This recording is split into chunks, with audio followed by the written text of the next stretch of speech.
ರಾಜ್ಯಾದ್ಯಂತ 35 ಪಿಎಸ್ಐಗಳ ವರ್ಗಾವಣೆ ಬೆನ್ನಲ್ಲೇ 27 ಡಿವೈಎಸ್ಪಿಗಳನ್ನು ಮತ್ತು ವಿವಿಧ ಠಾಣೆಗಳ 131 ಪೊಲೀಸ್ ಇನ್ಸ್ಪೆಕ್ಟರ್ಗಳನ್ನು ವರ್ಗಾವಣೆಗೊಳಿಸಿ ಮಹಾನಿರ್ದೇಶಕರು ಮತ್ತು ಆರಕ್ಷಕ ಮಹಾನಿರ್ದೇಶಕರಾದ ಸೌಮೇಂದು ಮುಖರ್ಜಿ ಐಪಿಎಸ್ ಅವರು ಆದೇಶಿಸಿದ್ದಾರೆ.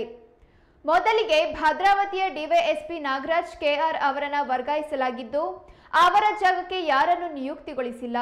ನಾಗರಾಜ್ ಕೆಆರ್ ಅವರನ್ನು ಚಿಕ್ಕಮಗಳೂರಿನ ಉಪವಿಭಾಗಕ್ಕೆ ವರ್ಗಾಯಿಸಿ ಆದೇಶಿಸಲಾಗಿದೆ. ಭದ್ರಾವತಿ ಗ್ರಾಮಾಂತರ ಪೊಲೀಸ್ ಠಾಣೆಯ ಪಿಐ ಜಗದೀಶ್ ಸಿ ಹಂಚಿನಾಳ ಅವರನ್ನು ಶಿವಮೊಗ್ಗದ ಡಿಸಿಬಿಗೆ ವರ್ಗಾಯಿಸಲಾಗಿದ್ದು, ಶಿವಮೊಗ್ಗ ಡಿಸಿಬಿ ಪಿಐ ಆಗಿದ್ದ ಅಣ್ಣಯ್ಯ ಕೆಟಿ ಅವರನ್ನು ದಾವಣಗೆರೆ ಗ್ರಾಮಾಂತರ ಪೊಲೀಸ್ ಠಾಣೆಗೆ ವರ್ಗಾಯಿಸಲಾಗಿದೆ. ಭದ್ರಾವತಿ ಗ್ರಾಮಾಂತರ ಪೊಲೀಸ್ ಠಾಣೆಯ ಪಿಐ ಸ್ಥಾನಕ್ಕೆ ಆಂತರಿಕ ಭದ್ರತಾ ವಿಭಾಗದಲ್ಲಿದ್ದ ಚಿದಾನಂದ ಅವರನ್ನು ವರ್ಗಾಯಿಸಲಾಗಿದೆ. ಹಾವೇರಿ ಡಿಸಿಬಿಯಲ್ಲಿದ್ದ ಪಿಐ ಮುತ್ತನಗೌಡ ಐ ಗೌಡಪ್ಪ ಗೌಡರ್ ಅವರನ್ನು ಹೊಸನಗರ ವೃತ್ತಕ್ಕೆ ಸಿಪಿಐ ಆಗಿ ನಿಯೋಜಿಸಲಾಗಿದೆ. ಹೊಸನಗರ ವೃತ್ತ ನಿರೀಕ್ಷಕರಾಗಿದ್ದ ಗುರಣ್ಣ ಎಸ್ ಹೆಬ್ಬಾಳೆ ಅವರನ್ನು ಕರ್ನಾಟಕ ಲೋಕಾಯುಕ್ತಕ್ಕೆ ವರ್ಗಾಯಿಸಲಾಗಿದೆ.